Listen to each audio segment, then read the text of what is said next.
Let's do a Wednesday night NBA playoff daily double and talk about a pair of games in the association for this evening, playoff style. That would be the Magic and the Pistons and the Raptors against the Cavaliers. Teddy covers WagerTalk.com with today's daily double. Yesterday, I did one thing right yesterday. I picked the Knicks for the clients and that was an easy right side winner.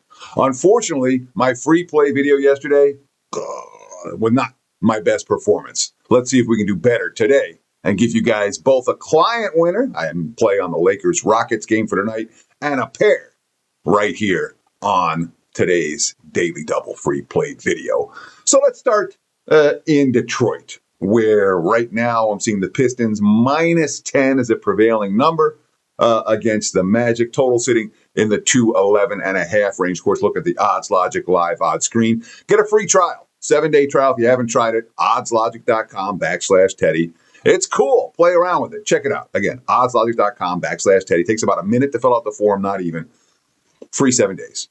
But right now, the Pistons -10, the prevailing number, 211.5, the prevailing total. And certainly when we talk about the seeding for this, we haven't seen a whole lot of number 8 seeds beat number 1 seeds in the history of the NBA playoffs. It's happened 6 times in its entirety. It's only happened once in 5 games. Of course, that did happen this decade when the Bucks got knocked out a few years back.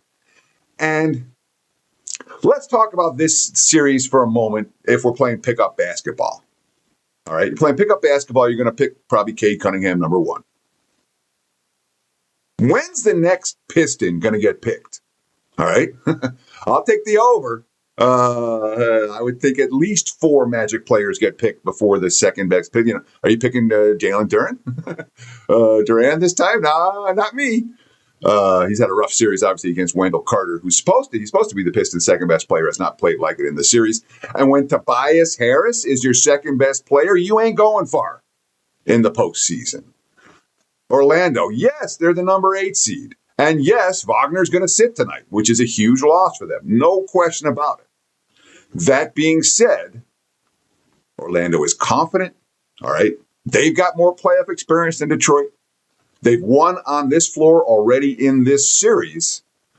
And when we just think about conceptually, all right, here's a team that is an 8 seed, but they're better than an 8 seed. They've got 4-star players who are built to win now. They had injuries all season. They're more healthy now than they've been. And they've certainly shown the defensive mettle. They've certainly shown the fight. All right. So let's take the seeding out of the equation. Let's take the regular season records out of the equation. They're not meaningful anymore. There's something for the talking heads. Yeah, blah, blah, blah, blah, blah. Oh, look, this is the number 1 seed. If you watch NBA every day, like I do, and if you've been paying attention throughout the course of the regular season, like I have, you understand that Detroit was a great regular season team. That doesn't make them a great playoff team. You understand that Orlando was a bad regular season team. That doesn't make them a bad playoff team. And I talked about it before the series started. I said, when a series is mispriced in game 1, it's going to be mispriced the whole way. Well, Pistons are laying 10 tonight. I'm not laying with Detroit. All right. And maybe it's another game 2 scenario where the Pistons run them out and Orlando can't make a shot. And we have seen Detroit give Orlando fits at times with their defensive intensity. They really have. And we've seen extended droughts from Orlando in this series. No question. The Pistons have that capacity. What was it? 98-83 in game number 2. So the lean here is Orlando plus the points. We're also going to look at the under in this ballgame. And again, as we get to games 5 and game 6 in particular, all right, all things being equal, we're betting unders. All right. You expect the level of physicality to increase.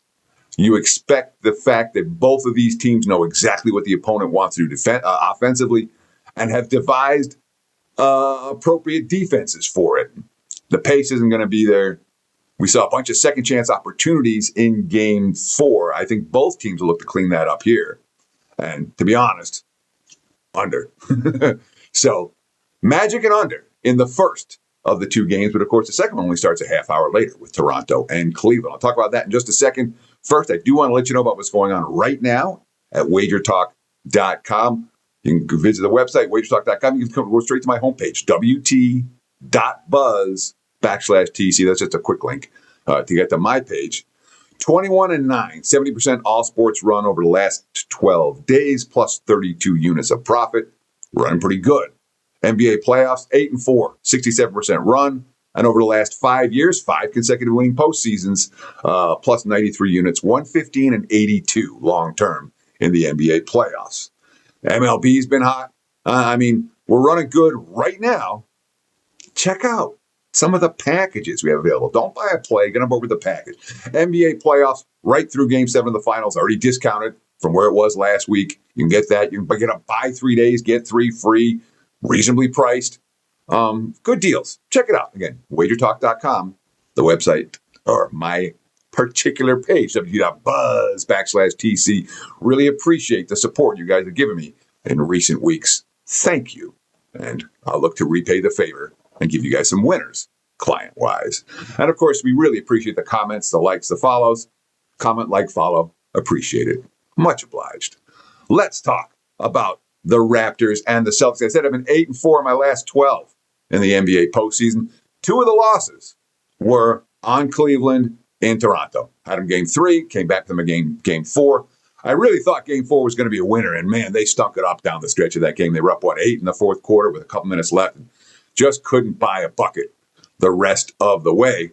Frustrating result, no question. But I have back-to-back loses. I've been running good. This is not a series where I've had a great read, plain and simple. But my great read that I haven't had is because I've been betting on Cleveland.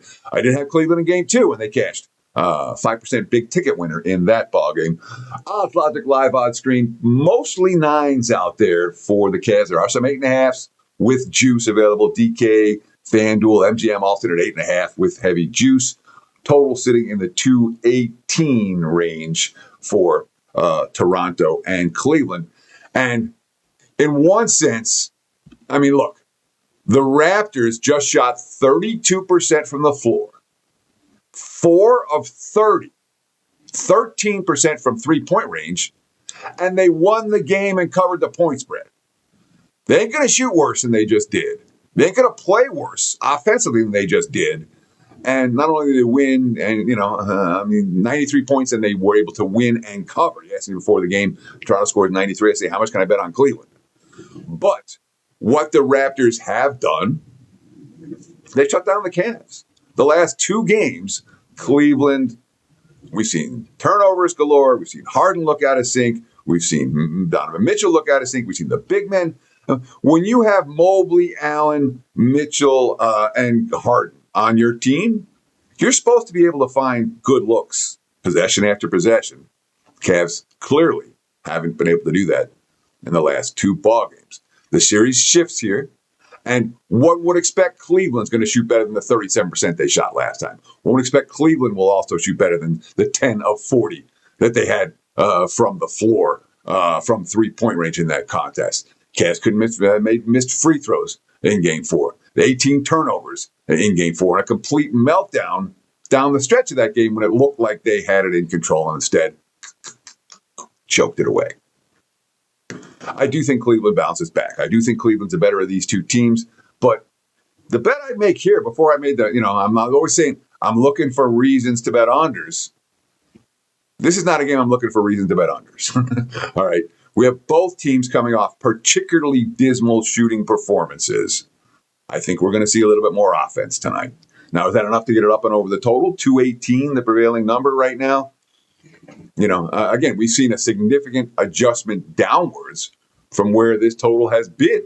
And that, it tells us that the markets are saying, hey, settle down. We had 222.5 at the start of this series. Now we're at 218. So we've seen under money come in. Of course, the series is tied 2-2, 2 overs, 2 unders so far.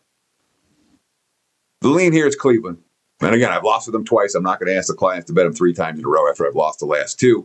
And the price isn't great. I'm like 8.5, 9. There's not a real bargain price for the Cavs tonight. But we're also leaning over in this ballgame as well. Again, 218. The total's been adjusted down. I am expecting some of the shots that didn't fall in Game 4 to fall tonight in Game 5. So there you have it. we're going to go with our opinions for this evening. We'll look at Orlando plus and under. We'll look at Cleveland minus and over. And of course, for Lakers Rockets, just visit the website, WagerTalk.com. Thanks so much for watching, guys. Really appreciate the comments, the likes, the follows. Have yourself a great betting Wednesday, and we'll do it again tomorrow with another. If we have 3 games, we got enough game tomorrow to do a daily double. I'll do another daily double free play video tomorrow. And be sure before tomorrow, stay tuned right here on this channel, WagerTalk TV, for more quality video content.